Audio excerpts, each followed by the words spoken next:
Guys and gals, Pat over here at Fellsmere Fishing Headquarters, here with a quick fishing report for you guys. A lot of guys coming down, a lot of folks coming down from up north, a lot of familiar faces. Shout out to Eric and Ken, our buddies from North Carolina, been coming here since a long time. But they got here last night, and he sends me a text at about 8 o'clock this morning. I shared with him a couple of Steve's spots. Sorry about that, Steve. Oh, and no. He had a picture of a 10-15. Oh, I mean, he was no. ecstatic. So he, yeah, it was a beauty. He was, oh man, he was in hog heaven. So anyway, and a quick update on the road at 512 is still closed. We talked to somebody last week. They said could be up to 2 weeks, no later than the end of the month. So I guess I don't know if they've actually started working on it, but they've agreed on whatever had to be agreed upon, and it will be done. So, but as of right now, it's still closed and will be through the weekend. Other than that, what's going on with the fishing, Steve? The flipping bite's been good on Headwaters. Been catching some pretty good fish, pretty good numbers as well. Nice. You know, I sent you that picture the other day of a real nice fish. She was full. She had about an 8 to 10 inch crappie down her throat. So they're eating big time right now. Still flipping mats down south. Still good to go down there with that. Not every mat is a good mat, so you just got to keep your head down and keep working the mats and looking for that 3 to 5 foot range. Depth wise, 1.5 to 2 ounce, 65 pound braid, extra heavy rod, you should be good to go. You know, the biggest thing is feeling that bite as soon as it goes through, because when it is, if that fish is there, they're hitting it as soon as it goes through. Right. They're not, you know, after that first yo-yo or two, they're not, I'm pulling it out and finding another hole, because they're hitting it pretty quick. The shiner bite's fantastic. A lot of fish up on the flats adjacent to deep water, just like last report that we talked about. Fish stick marsh today, got my butt handed to me today, I'm gonna be honest with you. It was a tough day on stick marsh today. But, you know, 2 weeks ago they were chewing out there, but not so much today. Other than that, that's all I got right now. How'd the vegetation look at stick marsh? You know, the eelgrass look great. The reeds and the buckwheat look great, man. You know, I mean, everything looked good down there.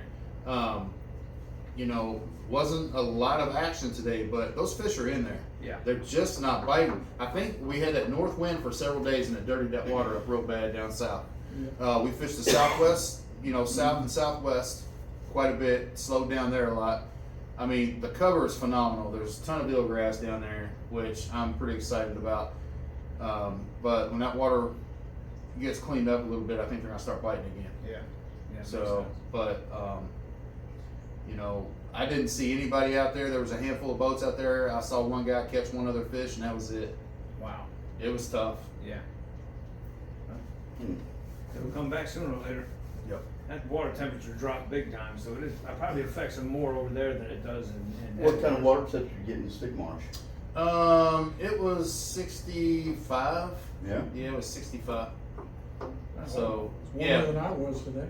Yep. I mean, it was 65 back down there in the south down there, but you know, that's just a big flat area back there, though. You know, Yeah, sure. That water's gonna warm and cool. You know, as Yep, it's going to change a lot. Yeah. It scoops them up a little bit, I think. yeah. But the eelgrass was phenomenal. I mean, it's beautiful. So, Yeah. How about you, Mike? What you got going on, Kevin? Oh, well, I've been doing the usual. I have been pretty much bombing it over there at Three Forks, and I noticed a fall off after that cold snap, but they just moved to a different location. They're still in the main ditches, the deep ditches in Three Forks where the trees are, because the crappie are there, and they're feeding up on the crappie. There's not any water flowing, so it's just some of the water feels like it's getting stagnant, but I found everything there on a depth change and on the lily pads. I fished the high school 2 times, and I did pretty good today. We had like 50 fish and lots of 4s and 5s. They're really decent fish. No bigs, but what I saw was the way the wind has changed and stuff. When you go there, you got to be kind of cognizant of which way the wind's been blowing for a couple days and go searching for mats from that direction. Yep. because it changed. I found a lot of mats today that I'm thinking, ooh, you know, and they weren't really in that area today for whatever reason, but they're gonna migrate to it. Right. Just because of the way it's set up, and those mats aren't gonna move, it's gonna take 50 knot winds to blow that stuff out. So yeah, it's I just like the way the whole thing came out. You know, the grass is dying back, the fish are gorging up, and I saw lots and lots and lots of bait deep today, but no schools of big fish, 3Z, 4Zs, just groups of small groups. It wasn't like last week where it was 25 in a group. So like you're saying, those fish have moved up, and I fished a couple cuts this morning from deep water to the little canal chutes, and on my forward facing sonar I saw the fish, the waves coming Moving in and through, out, yeah. and we were catching them on the waves Yeah. coming in and out. So just I would just say keep an eye on, look for new mats, because the mats, it's all changed. Yeah. Even in a week Yeah. it changed Yeah. big. And I think that the way it's set up right now, because we got that south wind, and it's just blown huge mats of stuff down south that were clogs before are now open masses that are connecting to other stuff. And give it an eye. Make it bigger. Yep. Well, How about you, Mikey? I had a shiner trip today. We started a little later. Had a 10 to 2 deal. 10 a.m. to 2 p.m. Yes, sir. Oh, you got started late. Well, Banker Mike. That's all right. He don't mind. no, I don't. Actually, I had the doctor's appointment that had been scheduled for a couple months that I couldn't get out of, but it worked out great. We Yeah. caught fish from the time, we dropped the trolling motor until the time we left. And we were fishing reed heads adjacent to deep water. Again, they had to be tightened up to the reed heads. Again, second trip in a row where they wanted a dead shiner more than they wanted a live one. jeez. Literally, just Yep. they don't want to chase a lot, and it's just the darndest thing. I mean, I'm ripping them in half, I just think- putting the head on. They don't care. Yeah, Period. I think that's the same deal in regards to the size of bait. Small bait versus the bigger bait this time of year, you know. Yeah. You put on a bigger shiner, they get beat to pieces by a wolf pack of 2 to 3 pounders, and certain times of the year, those 2 to 3 pounders will eat them. Right. Those big giant shiners. Right. But right now, they're just popping them and beating them to pieces. So that smaller bait same kind of concept. They're a little bit lazier, it seems. Well, for sure, lazier, because just you have a moving shiner 5 feet away from a dead shiner and then the dead one. Yeah. They're like mouthing it like it's they're Um, picking something off of a bed. And that's They're- right. yeah. They're very reminiscent to bedding fish. They're picking the dead shiner up and they're running out to deep water with it. In fact, I was unhooking a fish for my client and getting him squared away. My rod took off, but I laid down across the deck. So I grabbed it, well, it had run from the reeds all the way out into 20 feet of water, and reeled down on it, and it was probably about 6.5 pounder. Nice. And it was a shiner about this big. Oh, okay. Dead. Perfect. Dead. Dead. It'd be dead. Interesting. And the other thing, popping those bladders out of those shiners, So they sink. yep, key, gotta do that. Yeah. They gotta sink and lay on the bottom.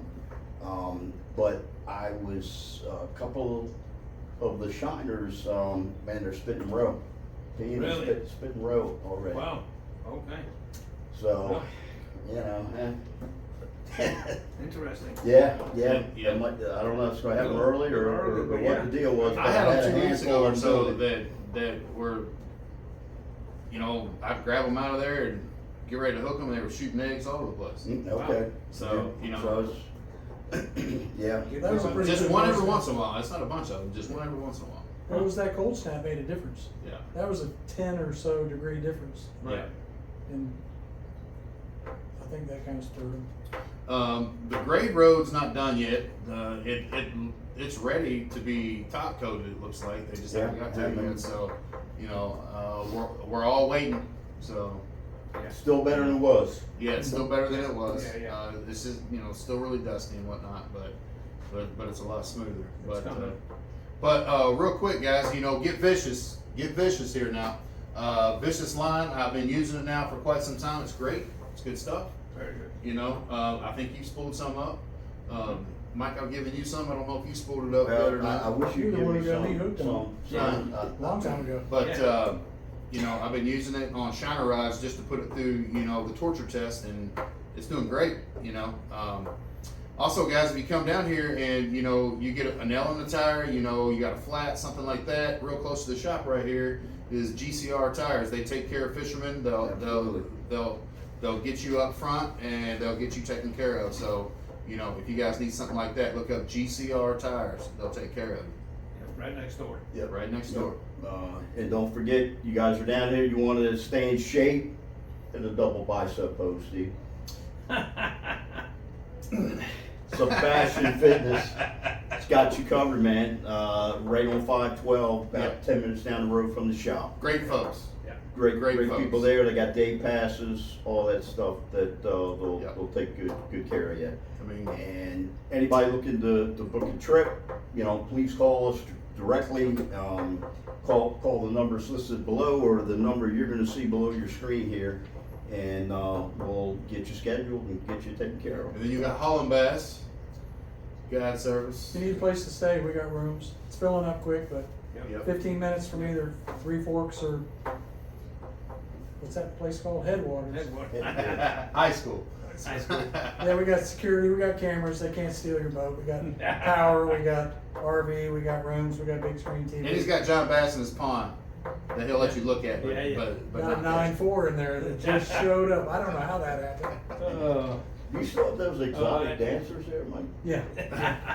I just checking. All right, guys. Yes, Thanks, for Reese. that, my We wife appreciate is y'all watching, man. Like and subscribe. We appreciate it. We'll try to keep it coming as we go through the busy season here, because it's with these cold fronts and the temperature changing and the weather keeps changing, so the fishing's going to keep changing, obviously. And then with the spawn coming up, so we'll always let you guys know what we know, and we appreciate y'all watching. Thank you. Absolutely.